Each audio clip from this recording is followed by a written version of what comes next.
Hi everyone. I love all the mixed up colors and textures and patterns on this piece of painted paper. And I think I want to break it down into basics. So what I'd like to do for next year's Mixed Media Morsels is do a little book of colors. So instead of having a lot of mixed up colors together like we've done in the past, I say we break it down into individual colors. I think it'll be a lot of fun, and I'll show you what I'm talking about. Here's a little book I made. It has a canvas cover that I've decorated, and I'll show you at some point. I'll show you how I did this so that you can do one too. And inside it has a little notebook of blank pages, okay? Blank white pages. So what I thought would be fun is to break down our morsels into individual colors. So what if we did a page every month in one color? I had the most fun making this, you guys. Putting this together was a blast. And it was simple. I loved the fact that it didn't require a lot of thought.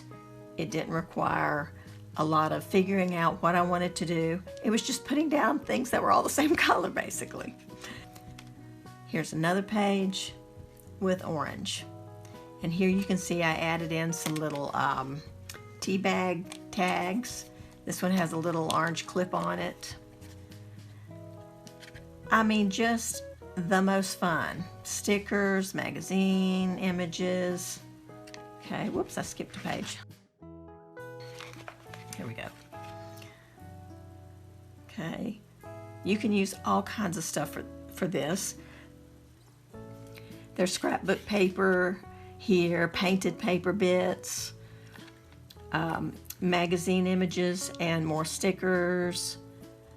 These numbers came out of a magazine, things that I had stamped that were sitting in a box. It's just using up the things that you already have sitting there, more than likely in your house. I know most of us do, for sure. Here's some more of those little tea bag tags, and more scrapbook paper and painted paper backgrounds and images. This little one came from a calendar or planner. So the idea is to keep everything that you put on these pages pretty much in the same color. Now occasionally, like in this case, there were green leaves on this purple flower. But because the main focus is the flower head itself, I included it. Okay, I think there was some back here that were kind of like that too. Here's a little pink in with this one, but you know, for the most part it's the main color. Here's some green leaves in here with this pink flower, and there was some blue on the background behind the Pink Panther's head there. So, you know, you're gonna have a little bit of other color, but it will be tiny small amounts on those on each page. This one has a tiny bit of green in it and a tiny bit of orange, but the main overall focus you can see is the yellow images. It didn't take a long time to gather the things. I thought it might be a struggle, and I was really surprised at how quickly I was able to find things that I could add, because most of us have so much stuff in our stash we don't even realize what we have. So my thinking is, let's dig into that stuff and let's use some of it. And let's use some of the leftover paper bits and trims, and like, see, here's some yarn.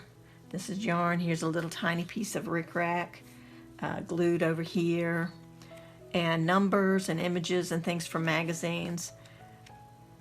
It's just very simple, but look how satisfying to have just page after page of gorgeous colored images, and they all go together, and I just think it's a ton of fun. So I'm hoping that you will think that too, and that you will want to play along. Some of you might say, I don't have any scrapbook paper, or I don't have any painted papers, but you probably can get your hands on magazines.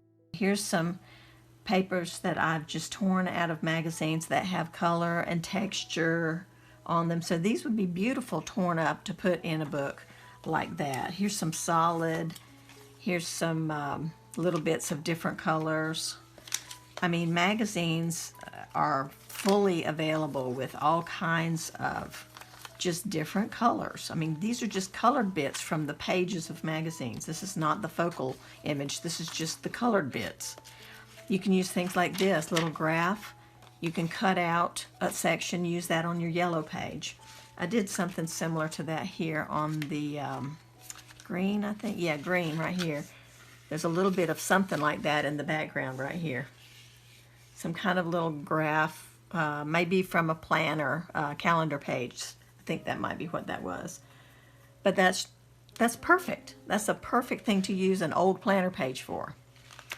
So you can see there's all types of different, these are just, like I said, from magazines, maybe catalogs, but these would be beautiful to use in a book of colors. Okay, see all these beautiful things? This one actually came out of a newspaper. That's gorgeous. It's just gorgeous. So look at what you have and think outside the box. Don't think that everything has to be store-bought for that purpose. Let's use things for their unintended purpose, okay? Here's some I thought was really cute. This particular image had a whole lot of zeros, and they're all different colors and textures and images. I thought that was so fun. So hopefully I'll be able to use something from there in my book that I create with you every month. I thought this was really, really pretty too, a set of chalk pastels, and they're just such beautiful colors. So anyway, that's the type of thing, along with painted papers and along with scrapbook papers, any kind of, you can even paint some areas of your page if you want to add background color. It doesn't matter to me. As long as it's the one color that we're doing that month, you'll be perfectly fine. Now, let's see, we talked about painted papers and jelly prints. You can also use gift wrap, tissue paper, napkins, washi tape, security envelopes oftentimes have colors on the inside, and product packaging, like I showed you the little tea bags. Those are more for a focal image, but you can use the outside wrapper sometimes are solid colors. So as far as the focal image goes, once you start putting on, after you do your background and you start wanting to put some little images that kind of draw your eye, you can use things like, this is from product packaging, okay? There's some clothes hanging on a line. You could easily trim out, you know, some clothes. This is a clock from excuse me, from a clock package. I bought a clock for my wall. It's here in my studio. And on the back of the box were several different clocks. So it was showing how you can get them in different colors. And so here's a beautiful orange clock. That would be perfect on an orange page. All right, these two came from yogurt packaging. So what I do is I peel the thick pieces away, so you're left with just the little thin images that you can glue down easily. So those are ideas for product packaging. And then back to magazines again. This one is stickers, by the way. But back to magazine images, you can find all kind of things in magazines and catalogs. Beautiful images with gorgeous color. Okay, look, I mean, just things that we often overlook. You know, the tiny little images is what you're going to be looking for when you start getting ready to put the small things on this small book. See, here's one that's got some little tiny images. Very cute. So, like I said, think outside the box. Here's a pretty little pink heart. Here's nail polish. You guys see these constantly in magazines, I'm sure. So just realize that you're looking for color, okay? And start collecting your images and start, what I did was I took some envelopes and I just marked each envelope with a different color on it, right? And inside the envelopes, I've been tucking little scraps and little tiny images like this so that they'll be ready when I get ready to work on that color. Now we've got 12 months, so I'm going to give you a color every month. And so just about any colors you find, just start sorting them basically into envelopes or any kind of way you want to sort them. Just start gathering some things, and as you see things, you'll be like I've been doing. You'll be like, oh my gosh, that'll be so cute in my book of colors, and I'll go and stick it in the red envelope, or I'll stick it in the green envelope. So those are some little ideas for you for your focal image. Now, along with the focal image, flat images, you can also use things like buttons. Okay, there's a button there. You saw the rickrack that I put here, the yarn. Let's see, the little tea bag tags, the paper clip, some more buttons there. So you can see the kind of additional like three-dimensional images you can use. You can stitch a little piece of something and attach it to your book, okay? So embroidery floss works great for that. Ribbon bits. I pulled all of these little bits of ribbon and trim out of my scrap box. Okay, those are the perfect size to be able to add to a little book page like that. Here's also some sari ribbon bits. And all of this was just sitting in a box waiting to be used. So I say, let's get them out and use them, and let's make something fun with them. Okay, here's fabric bits. You can attach fabrics. You can use this as part of your background, or you can add it to the foreground. It doesn't matter, whatever you'd like to do. Also, yarns and twines are good for this little project, as well as felt. You may have some colored felt laying around. You can take some little bits and cut some little shapes or whatever and attach those to your page. Also, doodling. You see I did a little bit of doodling here and there. I came back in, and doodled and outlined. Okay?